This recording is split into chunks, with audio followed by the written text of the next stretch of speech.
This is the 217 Recovery Podcast with Corey Winfield. You have a rich person's name. Like, you should be a billionaire with the name Winfield. And co-host Marnie Winfield. Checking the microphones, going good. It is the 28th of July, 2022. My name is Corey Winfield. My name's Marnie Winfield. Thought you were going to do the my name is Marnie Winfield. No, I didn't do it. Anyway, welcome to the 217 Recovery Podcast. This podcast that we do is about recovery. This episode 676. Wow. Yeah. So if you're tuning in for the first time and you're like, what does that mean? They have 675 other episodes I can listen to. And it's going to take you a long ass time. So just follow along. Catch up when you can. It's my advice. I was talking to a dude today about some of that and about how when we first started, you know, it was me and Sober Living or whatever, a couple dudes.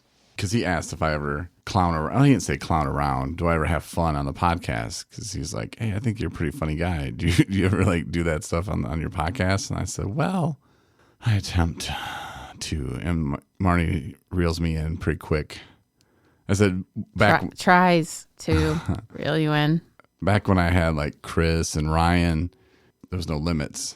We were like 14-year-old boys. Yeah, we're like Master P. We're no limit soldiers. Chris Goss would appreciate that. I did send him a message today and asked him if he would like to be a guest on the podcast that he used to be a co-host of. I don't know how he'd feel about that, but I asked him, so we'll see. But yeah, the guy asked me if I do cut up, and I was like, no. So, well, yeah, sometimes I guess. I don't know. You get goofy. That's for sure. Yeah, I don't know. That's okay. It's fun in recovery. Yeah, that's what I told him. I was like, you know, some people like the podcast, some people don't. But I started telling him the story, which I've told a billion times on here, is I used to be obsessed with the numbers. You know, I used to always want my ratings. You know, when I worked at the radio station, I always wanted my ratings and see how awesome I was. You know, and the ratings are so flawed anyway. Like, but we knew that. But if you had a good book, man, oh, that was great. You get a bonus, and pretty soon it's like the bonuses just started coming every ratings period. So I was like, all right, that's cool. I'm doing good. So I was kind of obsessed with the numbers of the podcast, like how many people are listening, how many people are listening. And I read this article and it was like, stop. You're never going to know the true number of people that listen. Even if these places will tell you, oh, we'll tell you how many downloads. Well, how many people downloaded it, how many people played it. Two different things. And what percentage did they play the whole thing? How many people were in the room? Were they in a car with them, then another person? Is it a treatment center listening? You know, like all these things that I'm like, yeah, like there's really no way to tell how many people have listened. So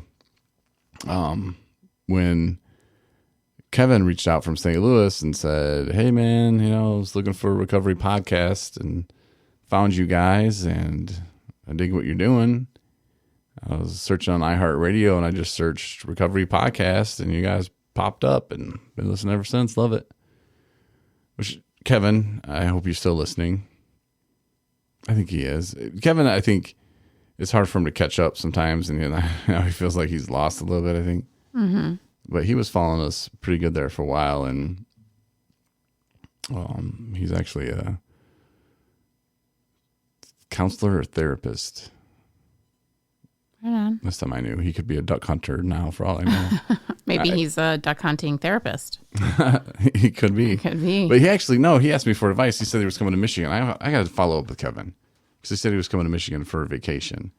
And I told him like Saugatuck, South Haven. I told him, but I mean, some of them places are a little too crowded. Like Traverse City. I mean, that's great, but I wouldn't want a vacation here. It's just too much shit going on.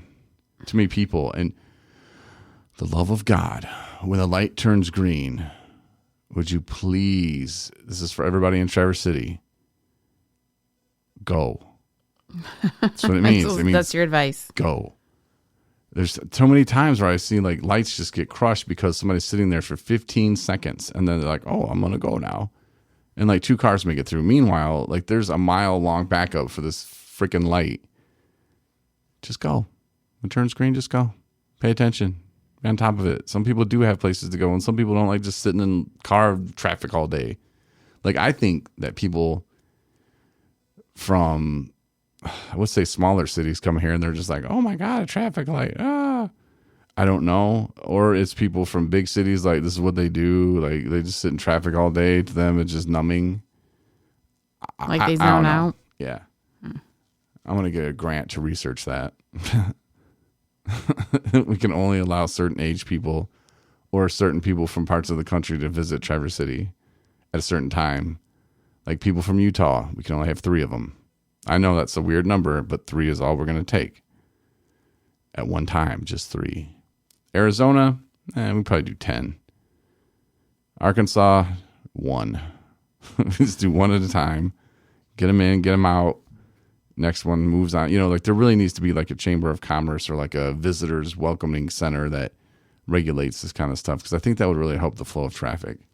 I think you just need to get to a level of acceptance, because Traverse City is a tourist town this time of year. Doesn't have to be.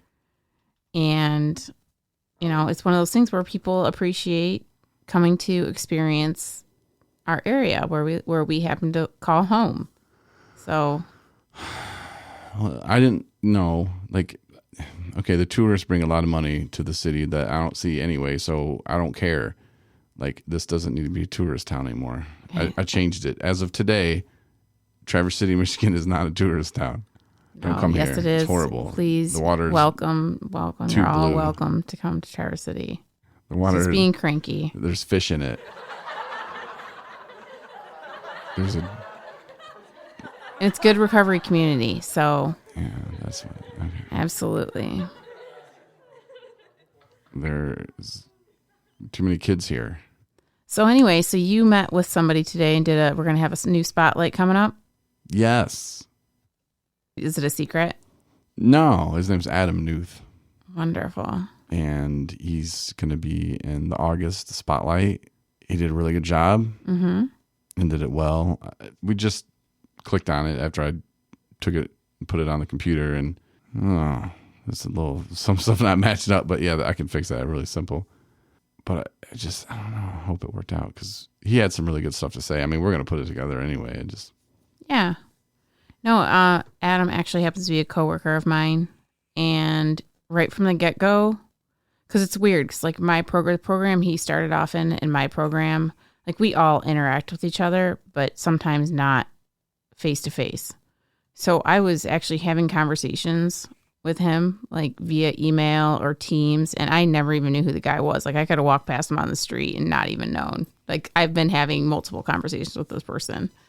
So it was kind of funny when I finally like got to meet him face to face. But even before that point, he was doing an amazing job at our detox center and really having heart to hearts with the people that were there, because that's like the first step of people coming to terms with the fact that they got a problem. Right.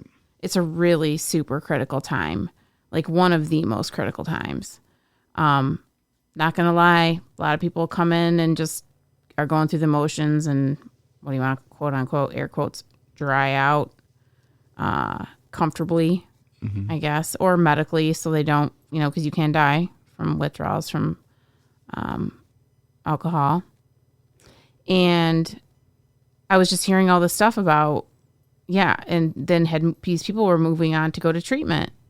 They said they'd been through detox 3, 4, 5 times, and that they finally decided to take the next step and come to treatment. And I was like, I need to give this guy props. So I got on my computer and I was like, supervisors, like, just so you know, this guy's killing it, and he's, really getting the message out there. And I'll tell you one thing is, I didn't know him personally, only had really interacted with him just on the level because of people of my program had to do with that program, and that was very little. But I recognized and I knew from the bottom of my heart that that guy is sincerely dedicated to his job, passionate about what he does, passionate about recovery, and really wants people to get better for the sake of humankind, like for everyone. And it was just a beautiful thing. Yeah, he had great things to share. And the first time I met him was when we went to Lansing. That's the first time you had met him? Yeah. Okay. Like I talked to him on the phone. He called and was like, "Hey, can you get this guy home?" And I was like, "Yeah." So ended up, taking somebody home. That was the first time I met him, and seemed like a cool dude. And then I think it was like a volleyball game or some kind of cookout or something, maybe 4th of July or something at the treatment center, and we were invited to that or whatever. So I went there and I talked to him then, and that's when I was like, "Well, how much clean time you got?" And he's like, "Oh, I'm coming up on a couple of years." And I was like, "Well, heck, you need to be in the August spotlight." I think I said that. Oh, is that what happened? Yeah. Yeah, and I thought that'd be great. And then, so we made that happen. And yeah, I'll put it together, and it's really good. Especially the way it ended, it had some good positive vibes to it. And yeah, you can tell. And when I was talking to him about it, like I got to have him over to the studio and have him on the podcast one day too. And he can tell all the same stuff about himself. But we were talking about when you've been through so many times and you tell people, and I got people, "Oh, I know, Corey, you've been there 15 times. But I say that for the guy that's been there 10 times, 11 times, and 12 times. I'm not bragging that I went that many times. I'm just saying, like, look, don't give up on yourself. Right. And we both agreed, because he said 14 times, and it's just like going back through it and having to call and pretty much beg for a spot. Please let me back into treatment. And we tell people, don't ever give up. Keep trying. Reach out for help. We're here to help you. And then people reach out like I did and like Adam did. And then the guy on the phone's like, "Oh, you were just there a month ago. You gonna learn anything this time?" And these are supposed to be like therapist people that you call at your PIHP. And mine was SWMBA, Southwest Michigan Behavioral Health. And I call them, and they're just like badgering me and shaming me. Like, shaming people, in my experience, doesn't really get them sober. It makes them not call the next time. Right. And I don't know. We would just kind of agree that kind of stuff, it'd be best if it would stop, and if people would get the help that they need, like we tell people, reach out, don't stop giving up. But then people like us that have been there so many times, and when we left treatment, we thought, okay, cool, I got it this time. Even though in the back of my mind, I thought, well, I'll be able to drink again one day. And that was the big thing for me, is I had to get over that. Mm-hmm. And we also talked about family members. And this is something that I said to him, that I think that a lot of people can use this as a tail of the tape. Like, how far are you? How far along are you? Is when you go to a family member's house, and like Adam said, his dad would say, "Yeah, you can come over. You're welcome here now. Don't take too long in the bathroom." And somebody would say, "Oh, you don't trust me? Dad, you're supposed to trust me. You don't trust me?" When you get to the point of you stop saying dumb shit like that, of course I don't fucking trust you. Are you kidding me? Shut up. Like, that's the thing. Like, my mom would just be like telling me, like, "Hell no, I don't trust you." How many times am I going to be a fool? Like, no, I'm not going to trust you.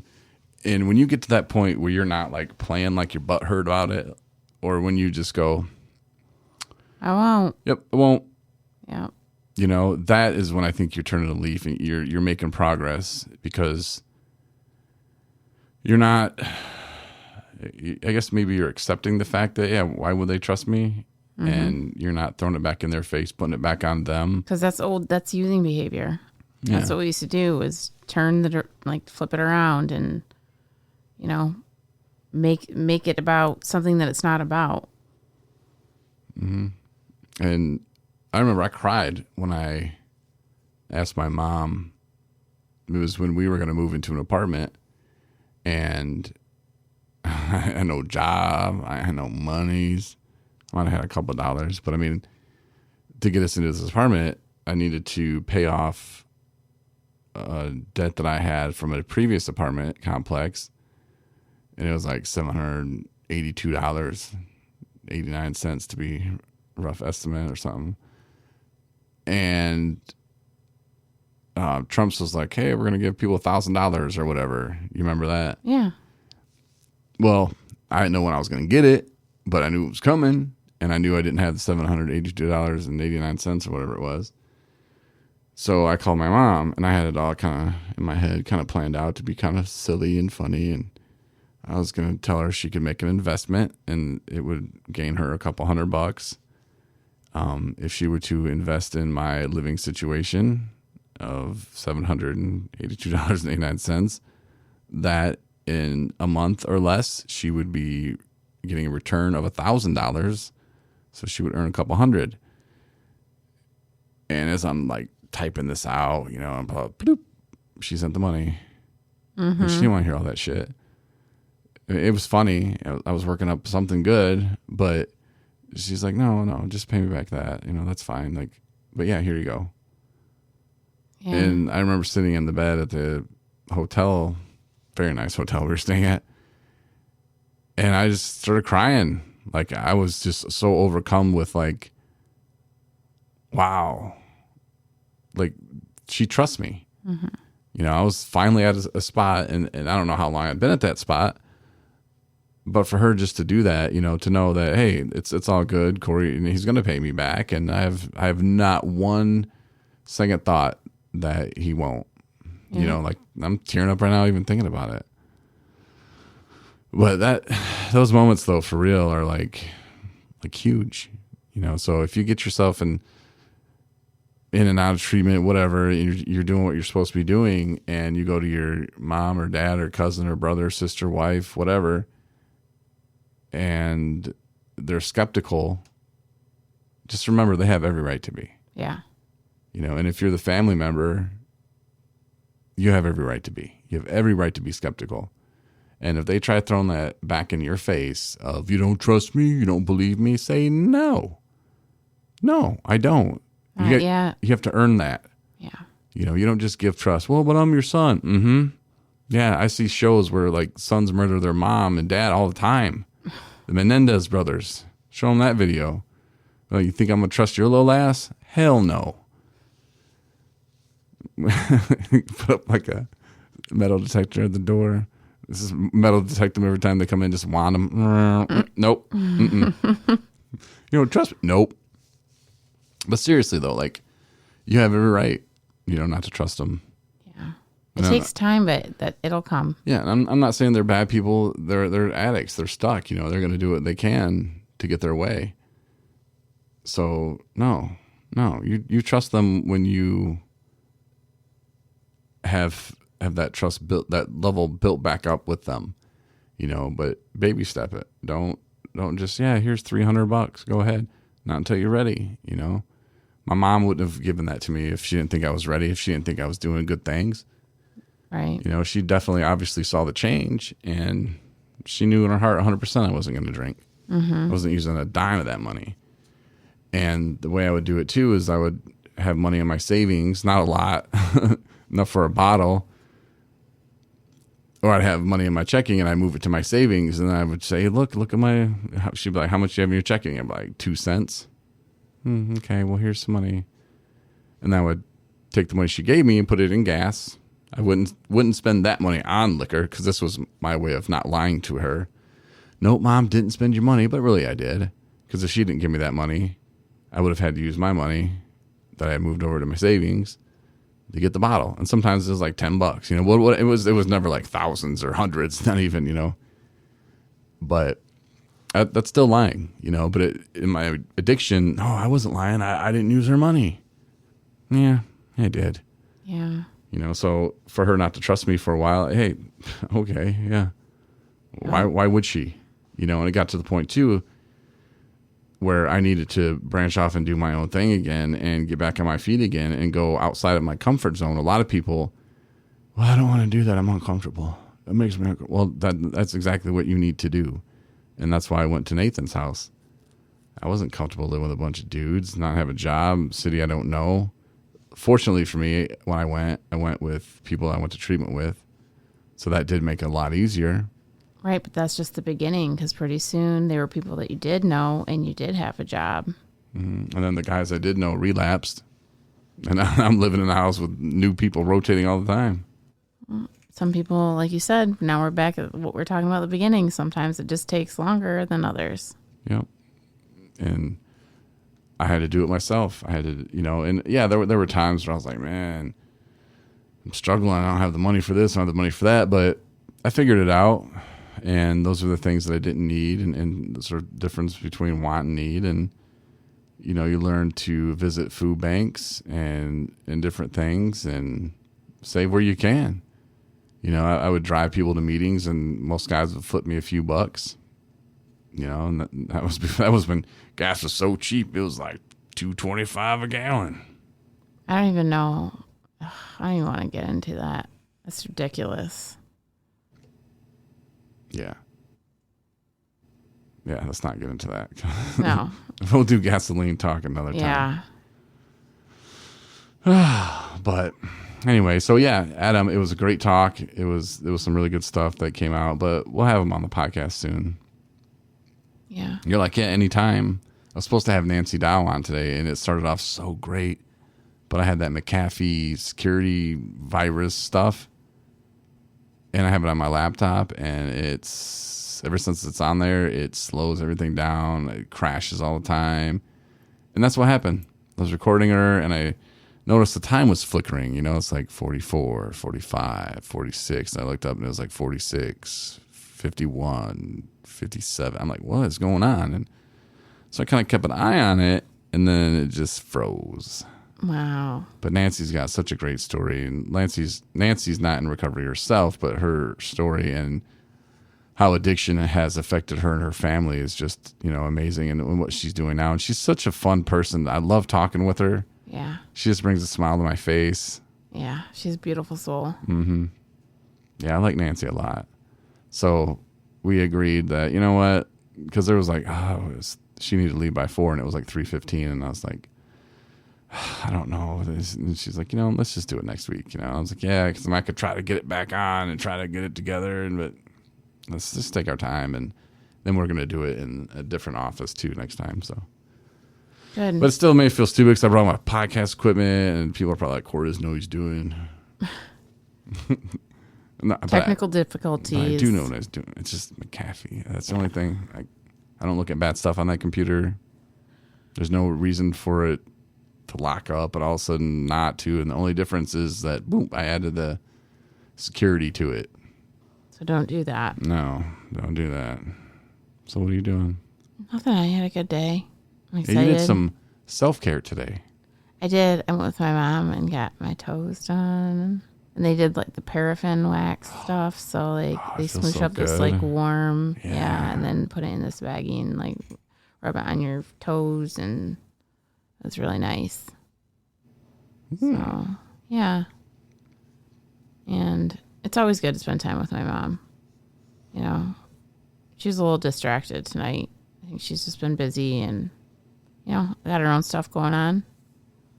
But it's always good to just check in with her. And I can't remember what I said to you the other day. I was like, I think Mom likes spending time with me. And then I said, I think I kind of owe her. Because, and then it took you a second to like put it together. And I'm like, yeah, I kind of owe her. I put that woman through some, oh, Lord, I don't even want to think about it. But yeah, she's been a rock for me for sure. Yeah, it's nice. And I'm sure she really appreciates the fact that she can spend time with you and be present. You're present. You can actually talk back, and good things are going on. I mean, she's got to feel pretty good about it when she thinks about it. And my mom too, like the struggle and the hard times when they were just throwing their hands up going, God, please, like what more? Like what, please save my child. Like what's going on, and yeah, to see you make it. And then, I was just mentioning Nancy, and her daughter passed away. So it's like, I don't know why or who gets saved or why or what, but for people like your mom and my mom, they know how close it was. Yeah. And it's times like when I would be like living in the area, but not living with her, and very secretive about where I was at with my recovery. I was in active addiction, but like it was really weird. Have you ever tried to like trace your activity in your addiction and like when you were just in like the depths of awfulness. And then sometimes when you were just like, yeah, I was drinking, but I was kind of like, I was holding my shit together somehow, some way. And, you know, I was functioning, and then sometimes I would quit for a couple weeks, and then I would dip back into it for a week or two. Then things got really bad, and then I don't know. I've done that before, but anyhow, it was time. What I'm getting to is there was times when I'd live in the same area of her, but I wouldn't see her regularly. And when I would see her, it was almost like she would be like holding her breath before, like when I could go and see her, as to like what kind of shape I was going to be in, you know. And she shared that with me after, you know, way after, since I've been sober this time. Like, I just didn't know. Like, I didn't know, like, were you going to smell like booze? Were you going to be drunk? Were you not going to, you know, were you going to be sober? You know, were you going to show up? Were you going to postpone it? I was just, you know, I was unpredictable. And so now, today, you know, I'm predictable. And when I have to, like, reschedule, it's because I really have other stuff I have going on. Or if I can't make it, it's not because I don't want to or I'm hiding something. Like, that's the difference in my life today. And that freaking feels amazing. Was there ever a time where you didn't think you'd put it all together? Oh, God, yes. I mean, I struggled with this disease for decades. And I don't think I ever have felt. That's what I'm saying when I talk about, like, just wait for the miracle to happen. Like, wait for that, you know, switch to flip. And it's like, I can do it. Like, I think I got that. And I hate that I got this thing. I don't like saying that, but it is something that your brain thinks, like, I can do this. I can do this, and I can do this today. I can do it tomorrow. And then tomorrow I'll see if I feel the same way. And you do. And you're like, oh my gosh, this can be my life if I make it, if I choose to do the work to make it that way.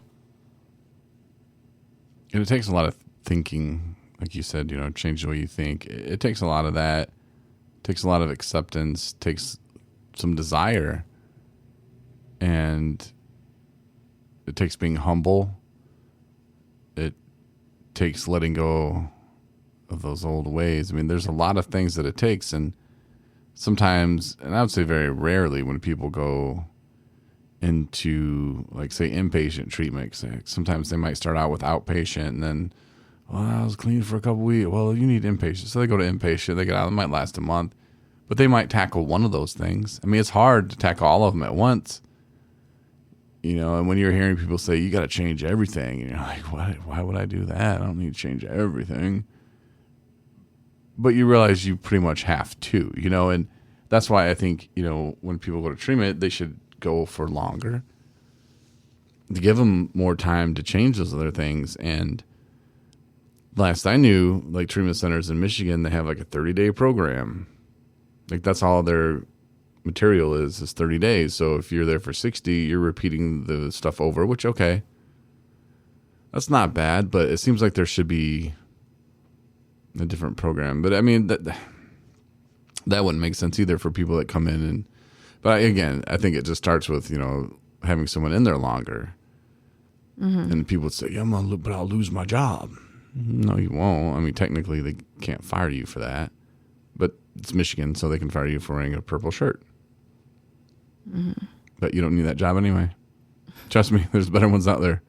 Yeah, but and there are some circumstances where people have families, and, you know, somehow they're floating by right now, but one day they won't. You know, you could die. Then what? I don't know. There's a lot of things that will happen, and they call them the yets. That hasn't happened to me. Just add yet to the end of that, because it does. And you can say, well, I'm not that bad. I'm just drinking a fifth a day. Okay. It's not going to last long. You know, like right now it might be fine, but one day it won't be. Your liver can't take it. It's poison. Mm-hmm. Alcohol it's a drug, you know, like as soon as people can kind of get their minds around that. A lot of people have, but, you know, can you imagine, hey, Imagine like a heroin commercial. Hey, get your heroin here. Stock up on heroin. It's the 4th of July. Can you imagine that stuff being on TV? Yeah, right. It's Black Friday. I remember I shared with my hairdresser at one point that I was in recovery and we were just having conversations and she was like, that's so awesome. That's so great. And more people should know about, what it can do to you and, drinking and drugs. And then she shared about this friend she had who, it was her friend from high school who she just didn't spend that much time, but they would do like summer vacations all the time. Like, I guess these select friends would get together over summer times. And since they would just be seeing each other just for that one, several days or whatever, it was a party. So nobody really thought of the fact that this woman was like, she was the partier. Like, she brought the booze and she was drinking in the morning and drinking in the afternoon. But then it was a special occasion. So people didn't put it together. Well, then you find out then she said just all of a sudden that she got this text saying that, her friend had passed away and she had cirrhosis of the liver. She had died from liver failure. Damn. And nobody knew. She disclosed very little about what was going on in her life. And, we never know it was that bad. She didn't have a fantasy football team. Well, no. The reason why I say that is because, I would come home and do the same thing at Christmas. I'm like, yeah, buddies, let's get together and play poker and let's have fun. And we would, and I would drink a lot. And, but I was on vacation, so I could drink a lot. But no, I drink a lot every day. Mm-hmm. But then, Fantasy Football League, my friend Ed and his wife, they were both in it, and they're like, don't want to be in it anymore. And then he later told me it's because I was such an asshole. I'd start at 5 a.m. Oh, it's Sunday. Let's go. Let's get ready. Nothing's even on at 5. But I'd be up 5 a.m, start drinking 100 proof. Jeez. Yeah, it was bad. I say it all the time. I'll say it again. I'm so glad I didn't know you when you were drinking. Yeah, you wouldn't have liked me. But it was bad, though. And it really was. And then I would start sending texts to the league, I don't know. And he just said, I'd call him, and nobody wanted to hear from my ass. Drunk off my ass, 10 a.m, just smashed drunk. Just, he didn't want no part of it anymore. But he didn't tell me that till after. Which he's like, yeah, what good would it have done? You just would have fucking got mad and yelled at me, and we would have started another fight with a drunk. No thanks. He's like, no. But yeah, he told me that when I was sober. I was like, oh, okay. So. Yeah, so I said that your friend, you had the friend that, whatever. Or the hairdresser lady. But somebody knew in her life, I bet. And oh, yeah. I'm sure. One thing Nancy and I were talking about was that people are afraid to admit it when their family members, have a problem. Because, that's just, because they're afraid that their social status might go down, if their son or daughter has a problem. Because people are going to think I'm a bad parent. It becomes selfish and they're thinking about them, and it's like, oh, no. And the more that we can get it out there and say, yeah, my son does have a problem and he's struggling, but he's fighting, he's doing some of the stuff that he needs to, and he slips every once in a while, and thank God he's still alive, because he's still trying at it. Mm-hmm. He's still going after it, and God willing, he'll put it together, and that's all you can do. But instead, a lot of people like to hide it or don't think it's that big a deal or that big a problem. And some of them are socially acceptable, others aren't. That stuff just has to change, and I think with our generation we will. Yeah. Because we get it, we know, we understand. But spread the word. Yeah. Spread the word. All right, well, it is Thursday. Are we doing any shout-outs?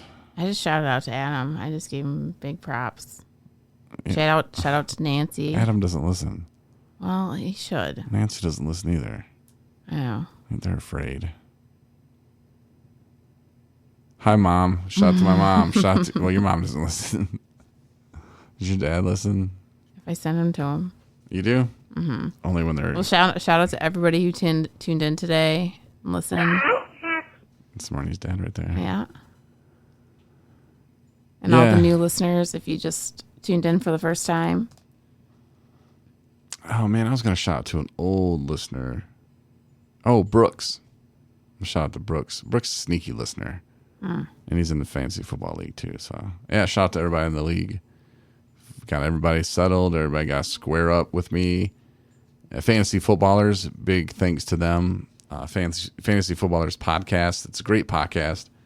Great bunch of dudes, and they're out of Phoenix, Arizona. They actually came to Michigan and did a live show, but they have millions of followers, maybe. I don't really know, but they have a lot, and they do it really well, and they donated their ultimate draft kits to us because, like Tyrone, he doesn't have a lot of experience in fantasy football. So their draft kit will help people like him, people like you. This is your third time. Yep. Last year was your first time that you actually drafted yourself. So you have a little bit more knowledge with that. But yeah, you can look at it. They rank players. You know, it could really help somebody that doesn't really know. And fantasy football is something that I like to do, and I didn't think I could do it sober, but here I am. You know, year 4 of the league. So yeah, so thanks to them, Fantasy Footballers Podcast, for giving us those. And if you're needing help in fantasy football stuff, check them out and maybe get the draft kit yourself. But that's it. So shout outs done. Have a great night or day. Enjoy your shower or whatever you're doing in the bathroom. I'm not going to say what else you could be doing. Good night. Good night, everybody. Thanks for listening to the 217 Recovery Podcast. Win a bunch of free shit from 217 Recovery. Go to the app or the website, 217recovery.com.